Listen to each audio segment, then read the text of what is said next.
Hello everyone, I am so happy to see you. According to YouTube analytics, over 70% of you guys are not subscribed to the channel. If you guys want Pugsley to eat this month, I suggest you do so.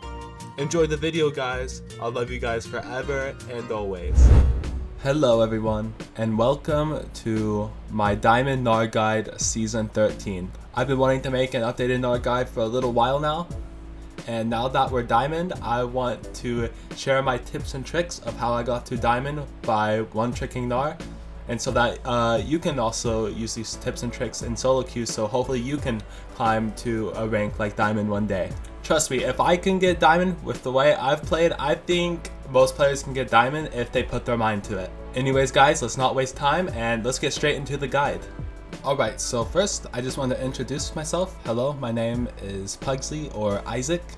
I've been playing League of Legends since Season 9 and I have recently just achieved Diamond for the very first time. It took me around 2,000-ish games because I also played a lot last season, but we finally got Diamond and I have 2.1 million mastery points on Gnar as of making this video. So I do know a lot about Gnar and I want to share my tips and tricks so you can get Diamond. A lot of the things in this video are going to be very basic and just the main things that you would need to climb higher as a Gnar player if you are a lower ranked player. One of the best things I can say to do to climb in this game is to just keep on playing. Experience is the best thing that will help you climb. There are some naturally gifted players that can just play a couple hundred games and get Diamond naturally, but it took me thousands of games. So if you're like me where it takes a longer period of time, don't be worried if it takes you a long time to master these skills. So that's why I say the best thing you can do is just to play a lot and just keep on trying. So don't be discouraged if a lot of things are difficult in this game. That's the best tip I can give, is just to keep on playing. And with that, let's get into the guide. Alright, here we are at the item section. So I know there's going to be a huge item rework or something coming very soon, but I will be sure to be doing a new items tier list whenever that comes out. So whenever that comes out, I'll have it linked down below. But yeah, let's go ahead and get into the items. So starting, I like to go Deep Blade if I'm able to push forward and I need health. Deep Blade is 100% probably the best starting item on Gnar. I like to go D-Shield whenever I'm getting poked out a lot. I know it got nerfed, but it's still effective whenever you're getting poked. And then Cole is really good, but it is riskier to go first because if you go this first, you only have 540 health and Mini Gnar level 1. So that's why I like to go D-Blade for the extra 80 health. Alright, for Essential/Core, obviously Trinity Force. This is the perfect item for Gnar. It has all the perfect stats.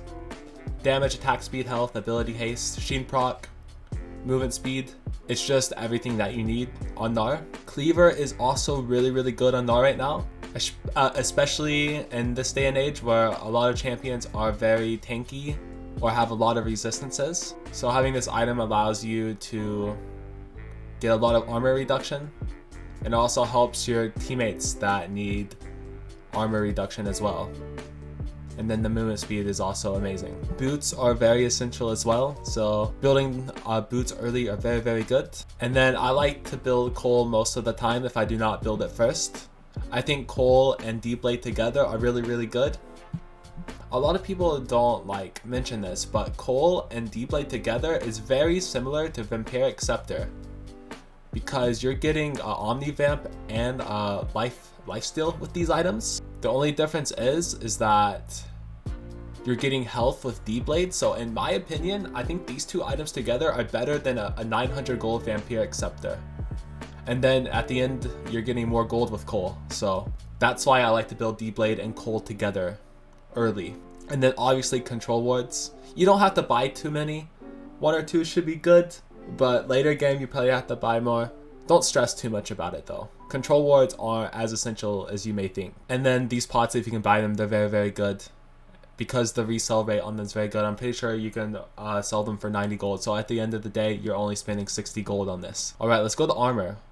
Obviously, plated steel caps are very good. I like to rush these against champs like Darius or any ranged AD champ like Quinn, Jace. If you're having trouble, these are very good to counter them. Currently, I think the best armor item on Gnar is Randuin's Omen. This gives you the health and armor that you need. It slows down enemies, which is very good for Gnar. And it also reduces damage from regular attacks and from critical strikes.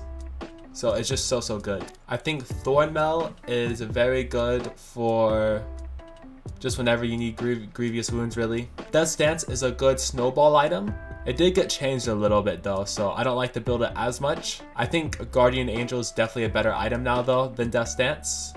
It's just more reliable. The revive is pretty broken. And then I'll talk about Deadmans in a little bit. Obviously Merc Treads is good for magic resist, especially whenever you need tenacity. I think Whitsun is the best MR item on Gnar, especially when snowballing. The magic on hit damage is very good, as well as the movement speed. Attack speed, magic resist, attack damage is just perfect whenever you're ahead on Gnar. So if you need MR, this is definitely the way to go. Force of Nature is the more safer option that allows you to get more tanky though. So this is also a very good option on Gnar. And then I like to go Spirit Visage whenever I know I have like an Enchanter support on my team, or if I'm going to get Ocean Soul. You can get a lot of value from it, but it's very situational. So it's probably better to stick to Whitsun and Force of Nature most of the time. So next are situational / 6th item. Divine I rarely build nowadays, but it is good against tanks. So if the enemy team drafts a lot of tanks, Divine allows you to sustain a lot of their damage, and you can pretty much 1v1 any tank in the game with this item. Heartsteel. So I like to go Heartsteel whenever the enemy team messes up their draft. So for example, if the enemy team locks in full AP or full AD, I will go Heartsteel. I'll talk more about these builds in a minute. Iceborne Gauntlet, I like to do this build whenever I'm behind, whenever I'm planning on going full tank Gnar. And it's good because you need Kindle Gem to build this item, so building Kindle Gem first is good.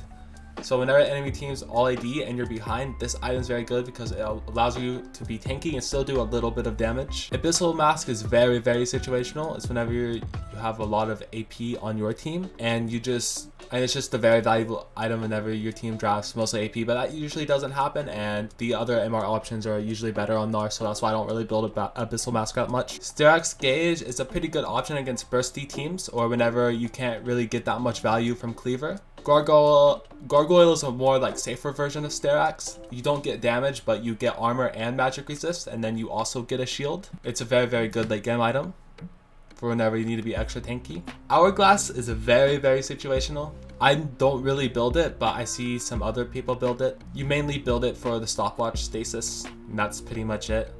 But it's also good for the armor. Next is GA. We know how good GA is for a late game item. Maw is a pretty good situational item. It's not as good as the other MR options. I do think it's better than Abyssal Mask though. But I would prefer Styrax over Maw most of the time. But if enemy team drafts mostly AP, this item may be more valuable than Styrax on Gnar. Same with Silvermere. I like to build this item maybe against a Mordekaiser, but most of the time you don't even need QSS against Mordekaiser. But if you need a QSS for the game, then you may have to build this item, which is okay. I like Anathema's Chains whenever the enemy team has a hyper carry. I like to think of Samira or a fed AD carry, just anyone that's fed. So it's pretty good late if you need to build something like that, or even mid game. I love to go Swifty Boots against champs like Nasus and Trundle. If you combine this with the Ghost and Phase Rush, they can't really touch you. Hullbreaker is a very excellent item for split pushing. I like to build Hullbreaker to match the split push against other champs that build this item. But for the most part, we have Sheen on Trinity and sometimes Demolish, so we don't really need to build this as much. So it isn't as good as it was before, but it's still a decent item. And then I like to build Chainsword for grievous wounds if I do not think that Thornmail would be good that game. Now we're on to snowball items. I don't really build these items as much anymore. I only build them if I'm really ahead, but most of the time you will not build these items, but I'll go ahead and go over them. Bork is pretty good against tanks, and it just gives pretty good damage and attack speed stats. I would not recommend building this too much. Maybe if you're really ahead, like I said. Runons is a different story though. There's many situations where you can build this, but they are still rare.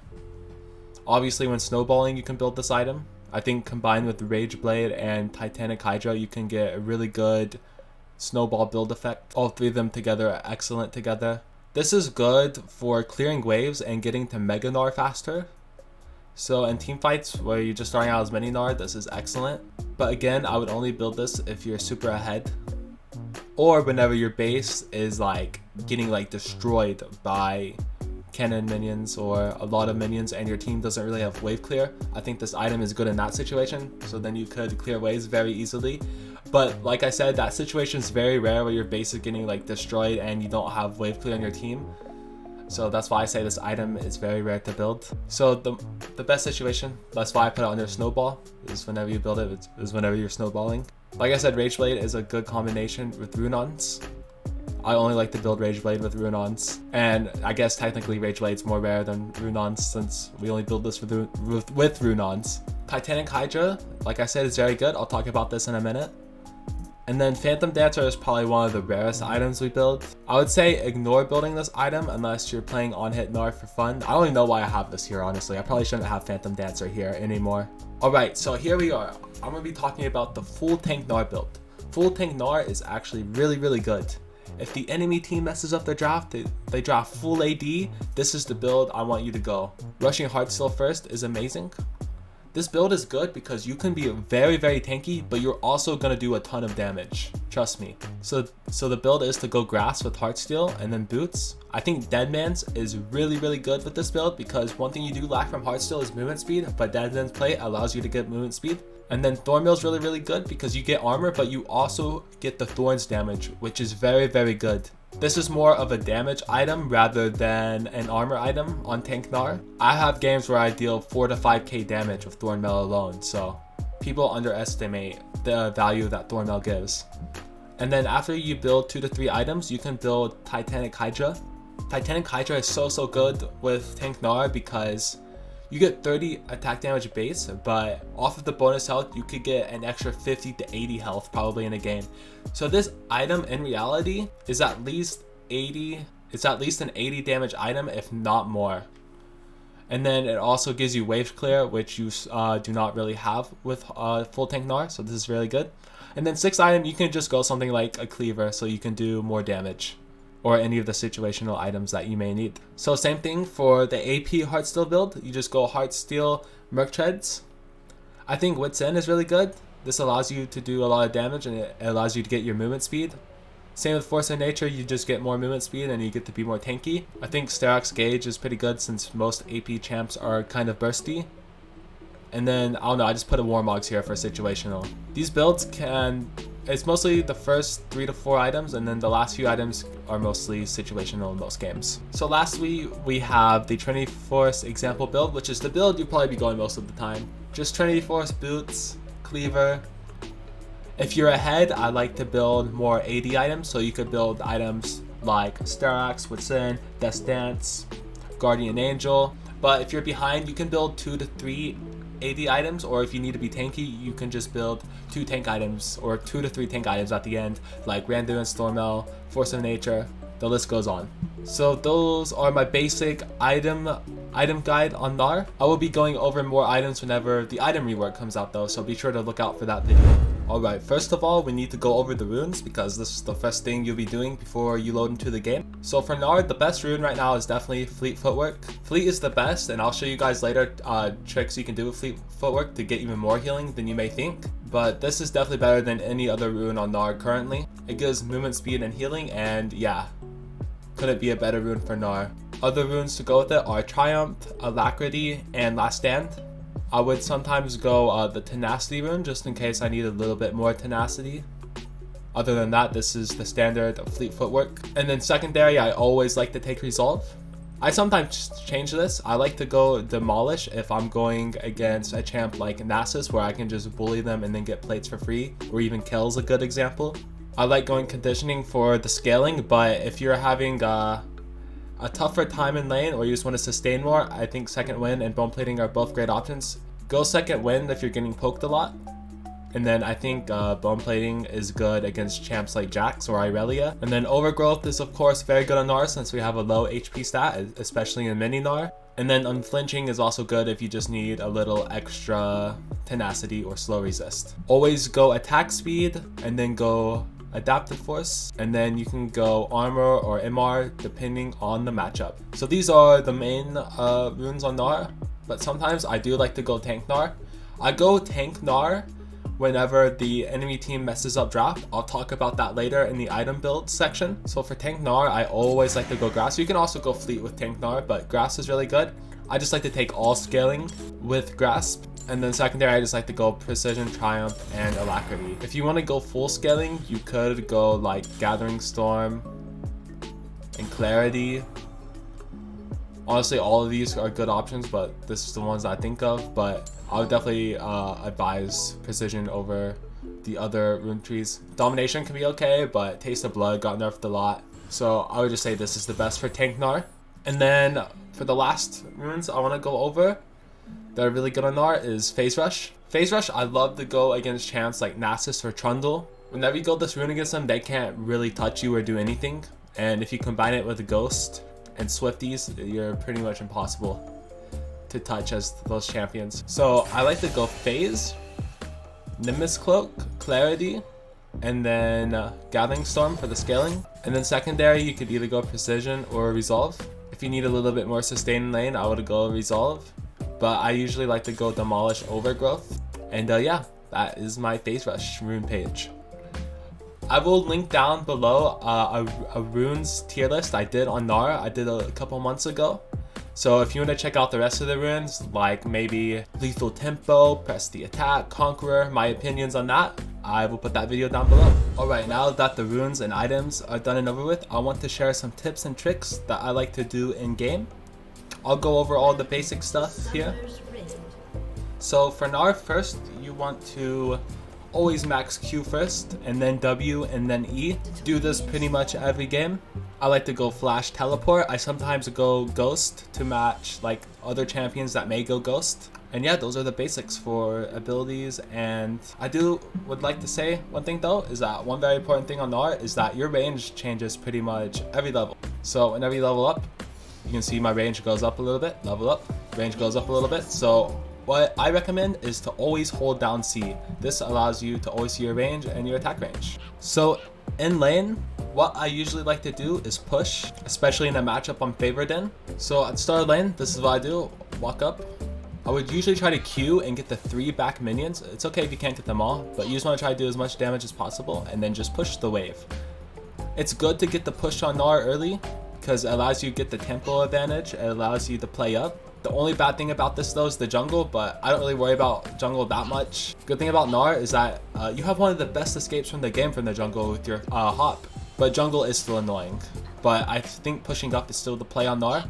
The only time I wouldn't push up is whenever the champ is very, very strong early. So like Darius, Irelia, champs like those, you play back and then you wait until later, until you outrange them with your range. So like for example versus Darius, like you can wait till like level 9 to 11 to outrange his E, and then you can start playing more aggressive. But most of the time you just want to push so you have the minion advantage and tempo advantage. I like to do this so especially early game, whenever you're pushing, junglers usually do like to come top sometimes. So if you're pushing, you always have always have the first opportunity to move to go help your jungler. Because nowadays there's a lot of skirmishes early around jungle, around the buffs maybe, around Scuttle Crab. So getting the push allows you to have the tempo in order to move for your jungler first, which does decide a lot of games early. And then if I'm going against like a Nasus or Kel, I usually have Demolish. So even early, even before the 5-minute mark, I like to push up the wave and then get my Demolish back. I don't have Demolish, I didn't take Demolish, I should have. But you know what I mean. Early game, I just like to ward like in this bush or in the tri-bush. And then some other wards that you could do that are pretty useful is just right here in the river. So you can get like more time to react just in case you see the jungler coming up this way. Also like to place defensive wards right here for my jungler to see if anyone's trying to invade on the buff. And then the same for this bush right here. I like to put offensive ward right here if I'm getting the push and get vision right here, because sometimes the jungle's pass towards here, or even in the red buff right here. It's a pretty good ward. And then what I'm saying for the ward is opposite. So a good offensive ward if we're playing on red side would be in this bush, and then good defensive ward would be right here. So that's pretty much it for early game. What you mainly want to do is try to push the wave if you can get the push. If you can't get the push, then play safe. A good thing with Gnar is one of the best blind picks in the game, so even if you get counterpicked by like an Irelia, you can always use your Q to CS pretty decently until you get enough range where you can combat the annoying champs like Darius and Irelia. So yeah, that's pretty much early game. Help your jungler get the push and play safe if you need to. So in the mid game, I usually like to sit in a side lane. You always want to go to the lane wherever one of your teammates is not at, because you always want to be farming minions. So let's say it's mid lane and my bot lane wants to go mid or top, and then my mid lane wants to go mid or top. You would want to go bot then. Just wherever your team is not at, that's where you want to be. Another thing is getting good matchups in the mid game. What I mean by that, let's say there's an AP champ mid and they go bot with you. If you're building armor, you obviously do not want to be laning against that, because then you'll have a disadvantage. So you want to try to go to the lane where you have the most advantage matchup in the mid game, because you always hear about matchups like in top lane, like, oh, Irelia is a bad matchup, oh, Garen's a good matchup. But you always have to think about the matchups that you could get placed in the mid game where you have to side lane a lot. So I know you can't control it most of the time, but if you have an option where two lanes are free and you see a champion, like let's say Irelia's top and Garen's bottom, I would choose Garen most of the time. I would always go bot, especially if the lane is free, just so you can have the better matchup. I know you can't get that every game, which is fine, but that's just one little small tip I can give. Another tip that I can give is always be on the opposite side of the map wherever the objective is spawning. So let's say Baron is spawning right here and then drag is taken. I would always want to be bot, or if drag is up, then I would want to be top. And always do this whenever you have teleport. If you don't have teleport, it can be more difficult, but you always want to put pressure on the other side. If you don't have teleport, you can try to be on that side of the map, but you are risking getting plate, or not plates, but your tower taken on the other side. So that is why having TP is very, very essential. I know these are a lot of things I just talked about, like the matchups in the mid game, objective spawning, where you can go if your teammates are not. So a lot of it is based around your team. So lower elo, this can be difficult if your team does not know what they're doing, so I understand. But in most circumstances, I would say try to go to the lane where you can farm without anyone else around you, so they don't soak up XP, so you can get solo XP. And always just try to have TP up so you can join the team fight just in case one breaks up. Of course, whenever you're pushing up inside lane, you always want to get some vision around. So like I said, I think a ward in this bush where I'm standing at right here is really good. Wards right here is really good. In the middle right here is really good. Just vision anywhere in the jungle where you can get it. Just any deep vision is really, really good. So in the mid game, my goal is to split push and get the towers so we can get gold for myself and the team. I like to go at least to the second towers, and then after that you can start grouping a lot more. But it's still good to side lane even if you get these towers if the waves are right here. It's more difficult to start split pushing whenever you get to the inhib towers. So after this point, on the side lanes, if you have nothing else to do, try to take camps. I think taking enemy jungle camps is really good after you get the first and even second tower. So while you're ahead, you can get jungle camps. It can really help your lead. Mid game, you also may want to get rift-tailed. You can sometimes solo it, but most of the time you want your jungler, maybe mid laner there to help you. Just ping it, and most of the time you'll be able to do it with your jungle. And yeah, that's mostly mid game. I'm sorry if I'm saying a lot of things in like a lot of confusing orders, but I've just tried to list everything that I know possible. That's just like essentials that can help you climb to get to diamond. Alright, next is late game. Mid game and late game are not that much of a difference. You basically want to do everything I said, just maybe with more caution, because in the late game, if you get picked, it is very, very bad. At least in the early mid game, your respawn timers aren't too bad, so you can still come back very early. Late game, your respawn timers are very, very long, so in side lane, you may want to play more safe. You may want to get safer vision. So when split pushing, you always want to be cautious. And then sometimes it is better to group for objectives. Talking about objectives, I want to talk about flanks. Flanks are very, very important on Gnar. but it can be difficult to get, especially if your team doesn't ward. But if your team does ward, you 100% want to take advantage of it with your teleport. If you can maneuver yourself in these bushes in certain ways to go from behind and get pretty good flanks, that's very, very good.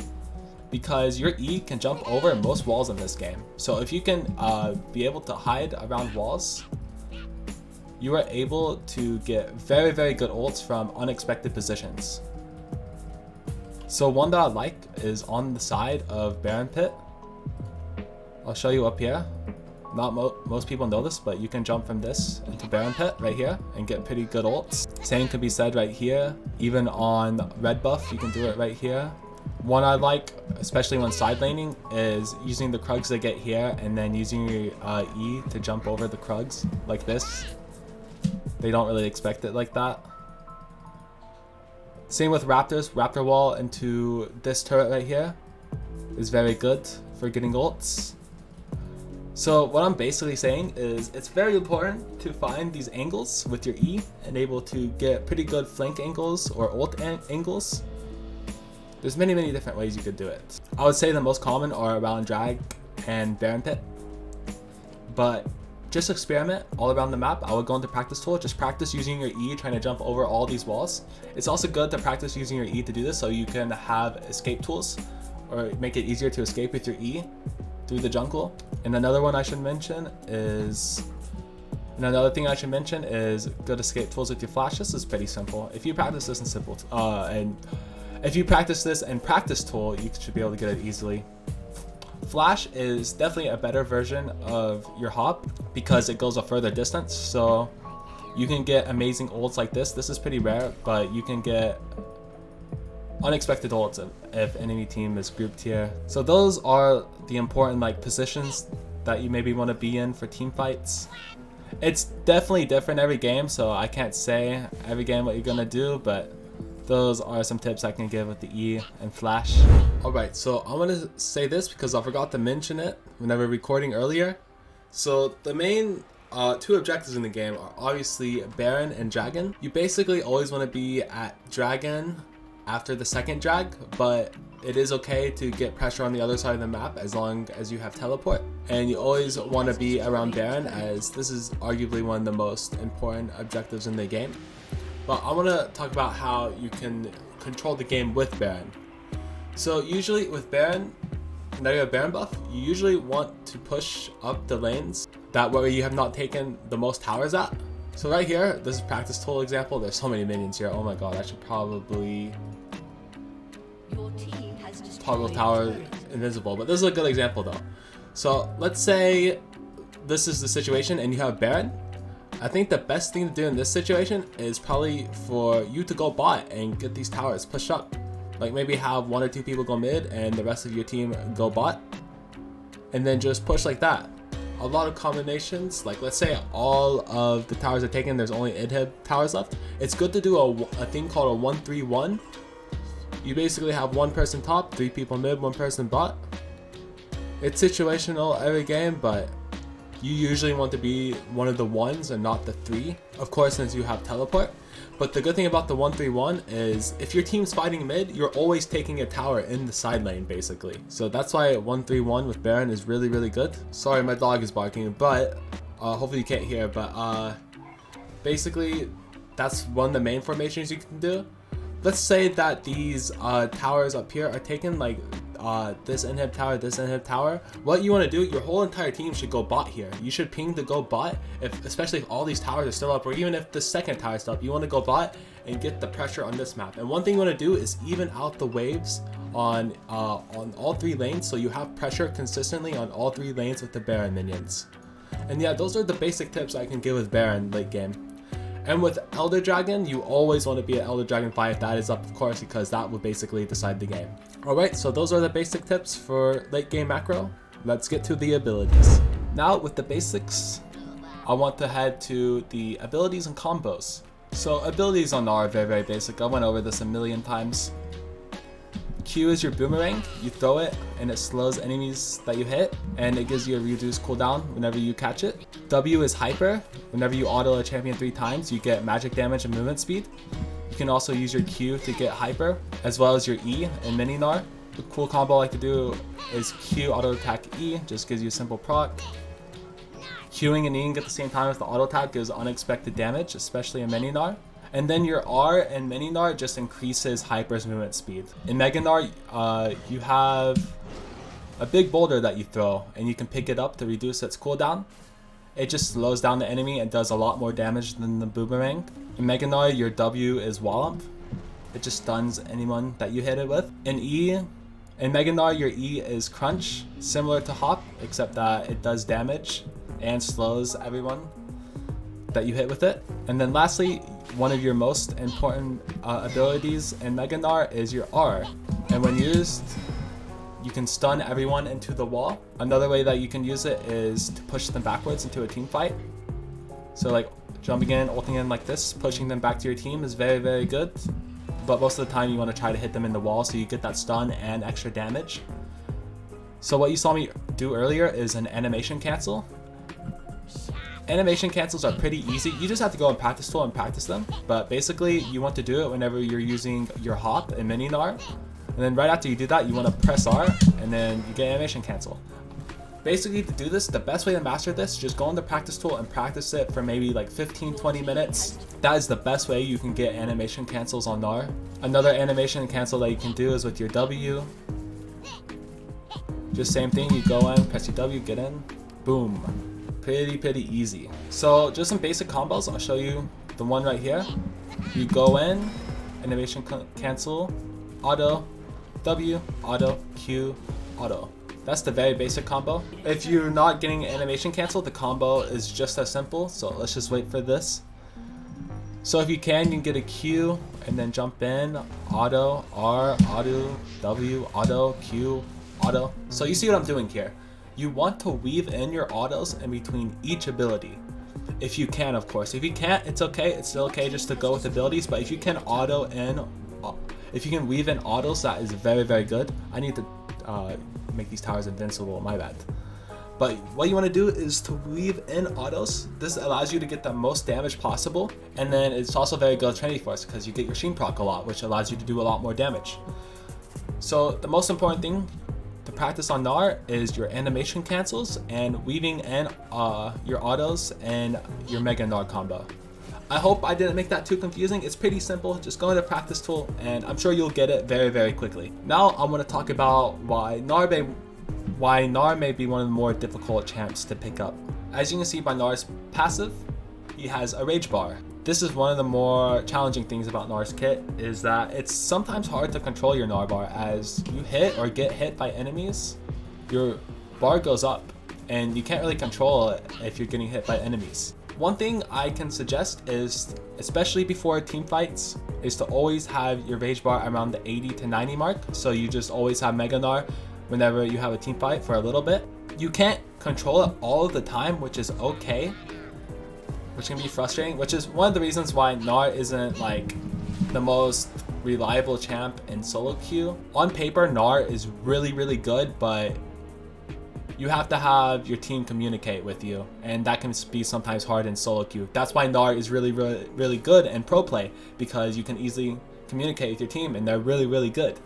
So they always know when you'll have Mega Gnar, whenever you won't. So your team sometimes doesn't know that you'll have Mega Gnar, and then a fight starts and then you won't have Mega Gnar and you just got out of Mega Gnar. So yeah, managing your rage is one of the most difficult things, but one of the most important things in the game.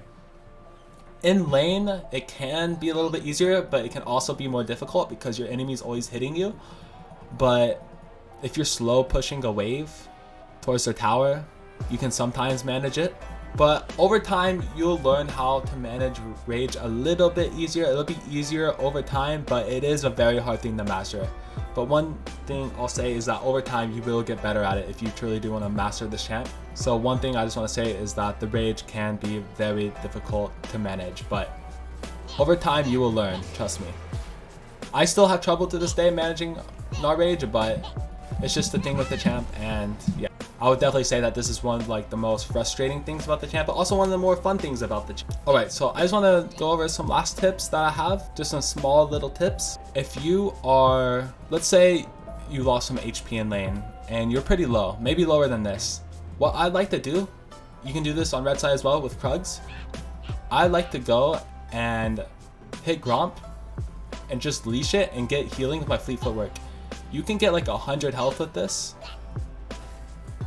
by just, you can get 100 free health with this in lane by just going to the jungle and just leashing the camps. Don't take it, but just hitting the camp so you get free health. This is very, very good in lane, and that's why Fleet is honestly one of the best runes on Gnar, because it's basically a free potion if you think about it in lane with Fleet Footwork. This also works on towers. It doesn't work as well on minions. Fleet Footwork would be very, very broken if its healing worked on minions. But I recommend using Fleet to hit like the jungle camps, even Rift Herald, Scuttle Crab, to get more healing in lane. That's one thing I do not see a lot of Gnar players do, is just use your Fleet Footwork like that. So that is one of the best tips I can give. I'm trying to see if I missed anything. I got all of the basics. Yeah, I think that is basically it for the Gnar guide. These are basically all my tips and tricks to get Diamond with Gnar. This is how I got Diamond with Gnar. I'll go over everything really quickly again. Early game, most of the time you want to push, but if you can't, it's okay. You can farm safely with your Q and then wait until later until you have better range. But most of the time you want to push and try to get plates and establish tempo so you can help with your jungler. In the mid game, you always want to split push and always try to save TP for team fights. Go on opposite side of the map wherever the objective is spawning, so you can apply pressure on the other side of the map and also TP and join team fights. In the late game, you do want to do the same thing, but be a little bit more cautious because your death timer is higher. Always try to get deep vision if you can, and you can get vision in your jungle if you want to play safer. And to always look at your rage bar, especially around team fights, so you know that you'll always have Mega Gnar before a team fight. And with that being said, those are the basics for Gnar. I hope I went over everything in this video. If you have any questions, please let me know down below. I know this may be a little bit scattered, but I just wanted to go over everything, and I hope I did. Anyways guys, I hope you enjoyed this video, and I wish you the best of luck in the rest of season 13 with your climb. Anyways guys, I hope you enjoyed the video, and I love you guys forever and always. Bye bye.